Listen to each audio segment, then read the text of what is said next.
विराज PCM classes में आपका स्वागत है। तो आइए देखते हैं आज अणुभार कैसे निकाले जाते हैं।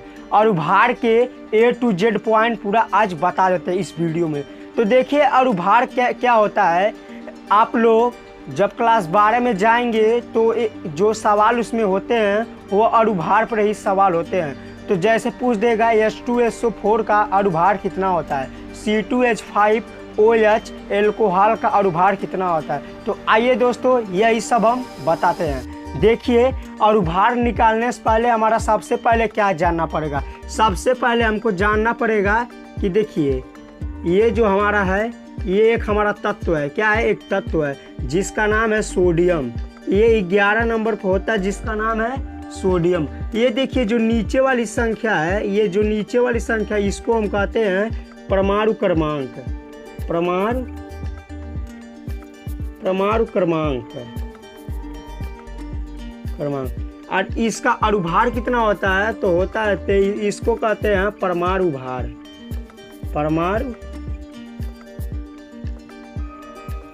परमाणु भार। देखिए ये एक हमारा क्या है, तत्व है। ठीक, ये हमारा एक तत्व है।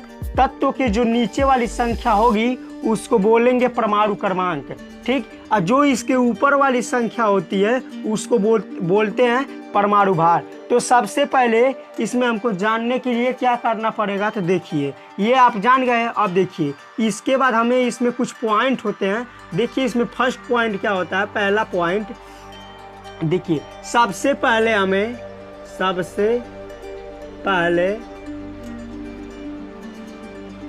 पहले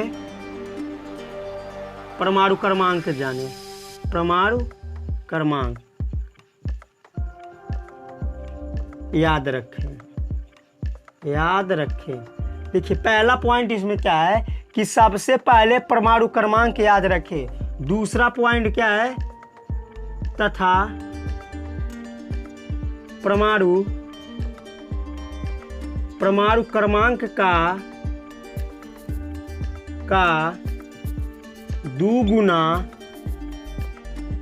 दुगुना हमारा होता है परमाणु भार। अब देखिए कैसे होता है। देखिए ये एक हमारा तत्व है। इसका देखिए जैसे हम ले लीजिए हमारा ऑक्सीजन 8 नंबर पर होता है और अगर इसका परमाणु भार निकालेंगे, देखिए लिखे हैं परमाणु क्रमांक का 2 गुना परमाणु भार होता है। तो देखिए इसका अगर 8 में 2 का गुणा करेंगे तो ये 16 हो जाएगा। तो इसका परमाणु भार कितना हो गया, 16 हो गया। ठीक, तो इसका 2 गुना होता है। उसके बाद देखिए क्या होता है, तीसरा पॉइंट क्या होता है कि देखिए अणुसूत्र जो होता है, अणुसूत्र में परमाणु की संख्या देखते हैं। अब देखिए तीसरा पॉइंट हमारी क्या है।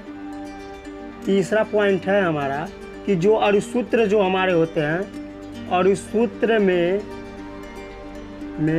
परमाणु की संख्या देखते हैं। परमाणु की संख्या देखते हैं। देखिए अणुसूत्र जैसे हम लिख दिए H2SO4, ये एक हमारा क्या हो गया, अणुसूत्र हो गया। H2SO4 हमारा एक क्या हो गया, एक अणुसूत्र हो गया। अगर हम इसमें पूछ दिए कि हाइड्रोजन परमाणुओं की संख्या कितनी है तो इसमें हाइड्रोजन परमाणुओं की संख्या 2 है। सल्फर की संख्या कितनी है, 2 है, 1 है। देखिए सल्फर की संख्या यहाँ 1 है और ऑक्सीजन की संख्या क्या है, 4 है। तो यही हमारा अणुसूत्र हो गया। इसमें परमाणु की संख्या देखते हैं। तो देखिए परमाणु की संख्या हम बता दिए। अब देखिए अब चौथा पॉइंट हमारा क्या होता है कि देखिए एक या एक से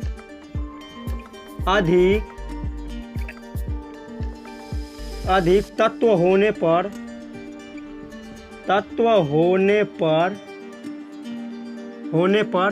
प्लस का चिन्ह लगाते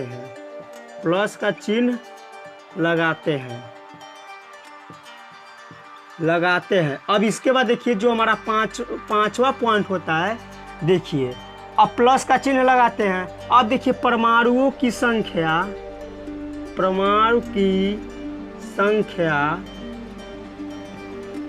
संख्या तथा परमाणु भार की संख्या का गुणा कर देते हैं। परमाणु भार की संख्या का गुणा कर देते हैं। अब देखिए कैसे हमारा हो गया।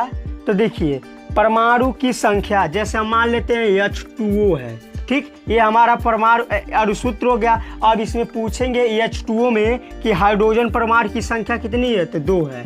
अब देखिए तथा परमाणु भार, तो हाइड्रोजन का परमाणु भार कितना होता है, तो देखिए ऊपर है 1 होता है, तो इसमें परमाणु भार 1 का गुणा कर देंगे, तो ये हमारा हो गया 2। तो इसके कहने का मतलब यही हुआ, ठीक।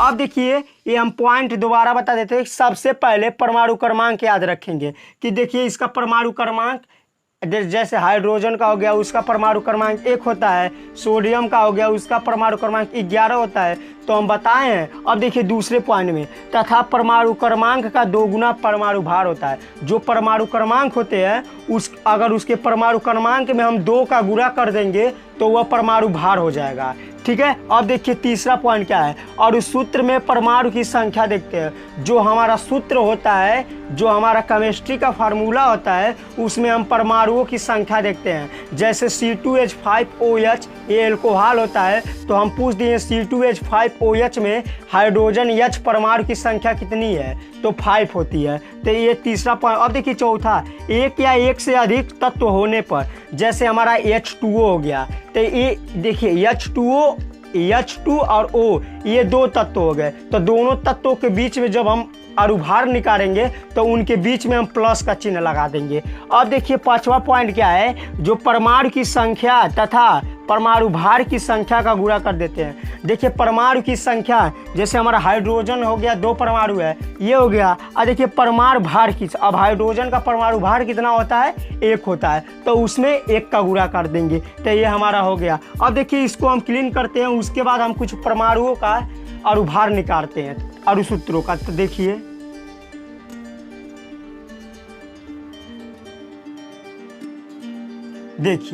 उदाहरण हम लेते हैं, उदाहरण, ठीक, उदाहरण लेते हैं। तो उदाहरण में देखिए हम क्या बताते हैं। जैसे हम बताते हैं H2SO4, H2SO4 का अणुभार कितना होता है, इसका अणुभार कितना होता है। H2SO4 देखिए हमारा क्या होता है, H2SO4 को कहते हैं सल्फ्यूरिक अम्ल, सल्फ्यूरिक अम्ल, सल्फ्यूरिक अम्ल बोलते हैं। इसका व्यवहारिक नाम होता है तेजाब। क्या होता है, तेजाब, ठीक।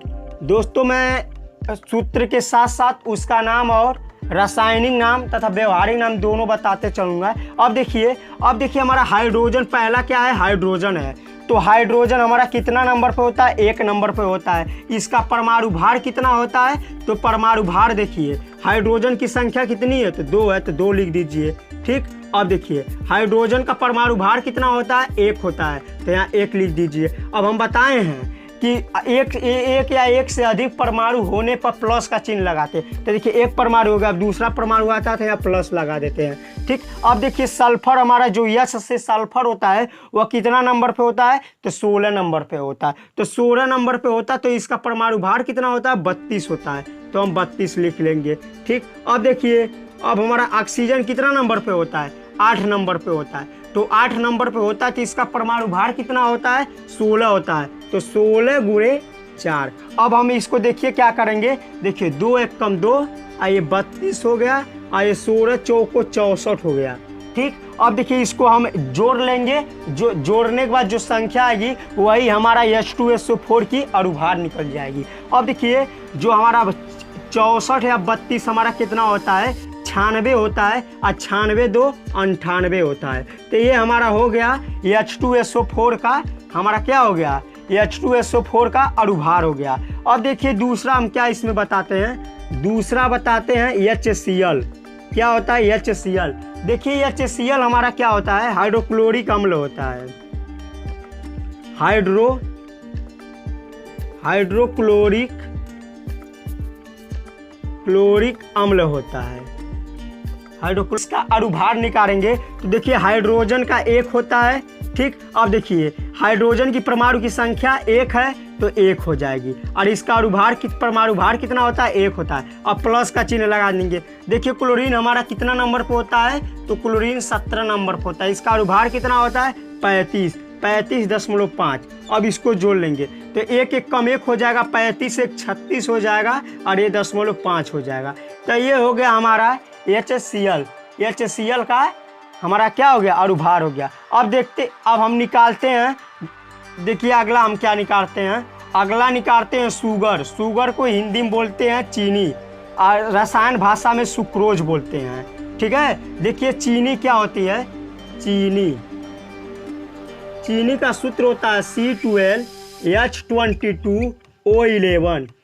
C12H22O11। इसका देखिए इसको बोलते हैं सुक्रोज। क्या बोलते हैं? सुक्रोज। देखिए इसका रासायनिक नाम होता है सुक्रोज तथा व्यवहारिक नाम होता है चीनी। अब देखिए हमारा इसमें कार्बन की संख्या कितनी है? तो कार्बन की संख्या 12 है और कार्बन का कितना होता है? तो 12 होता है। ये 12 हो गया। ठीक, अब देखिए हाइड्रोजन का कितना होता है? 1 होता है। परमाणु भार हाइड्रोजन की संख्या कितनी है? 22 है। और फिर प्लस कर दीजिए। अब देखिए ऑक्सीजन कितना नंबर पे होता है? 16 नंबर पे होता है। तो 16 हो गया और कितना ऑक्सीजन है? 11 है। तो ये हो गया। अब देखिए 12 बड़े 144 हो गया और प्लस ये 22 हो गया और प्लस 16। अब में 11 का गुणा करेंगे तो 176 हो गया। ठीक है, 176 हो गया। अब इसको जोड़ेंगे तो देखिए 7 6 2 8 8 4 12। ठीक, 8 4 12 को 2 हासिल 1। देखिए 7 1 8 8 2 कितना हो जाएगा? 10 और 10 4 14। 14 को 4 हासिल 1। देखिए 1 2 1 3, ये 342 हो गया। तो चीनी का परमाणु अणुभार कितना होगा? 342 हो जाएगा। ठीक, अब देखिए अब हमारा क्या होता है? इसके बाद आता है हमारा देखिए ग्लूकोज। ग्लूकोज जो हमारा होता है इसका सूत्र होता है C6H12O6। ये हमारा ग्लूकोज होता है। तो ग्लूकोज का हम लिखते हैं। देखिए इसका जो कार्बन होता है इसका परमाणु भार 12 होता है। कार्बन की संख्या कितनी है? 6 है। और देखिए जो हाइड्रोजन होता है इसका 1 होता है, इसकी संख्या 12 है। और प्लस ऑक्सीजन का देखिए 16 होता है, इसका संख्या कितनी है? 6 है। ठीक, अब देखिए अब 12 6 का कितना हो गया? 72 हो गया। अब 12 1 कम 12 हो गया और 16 6 का 96 हो गया। ठीक, अब इसको हम जोड़ लेंगे तो देखिए जोड़ने पर इसकी कितनी आएगी? अब देखिए इसका आएगा जोड़ने पर 180। देखिए कैसे आएगा? देखिए 6 2 8 2 10, 10 को 0 हासिल 1। देखिए 9 और 1 10 और 10 7 17 1 18। ये हमारा 180 हो गया। किसका हो गया? सुक्रोज का। ग्लूकोज का हमारा क्या हो गया? C6H12O6। अब इसके बाद देखते हैं हम। देखिए CO2 का। CO2 ये होता है कार्बन डाइऑक्साइड, एक गैस होती है। कार्बन डाइऑक्साइड, ये कार्बन डाइऑक्साइड गैस होती है। देखिए अब हमारा क्या इसमें C है तो कार्बन की संख्या इसमें कितनी है? 1 है। तो लिख लेंगे 1। अब देखिए कार्बन हमारा कितना नंबर पे होता है? 6 नंबर पे।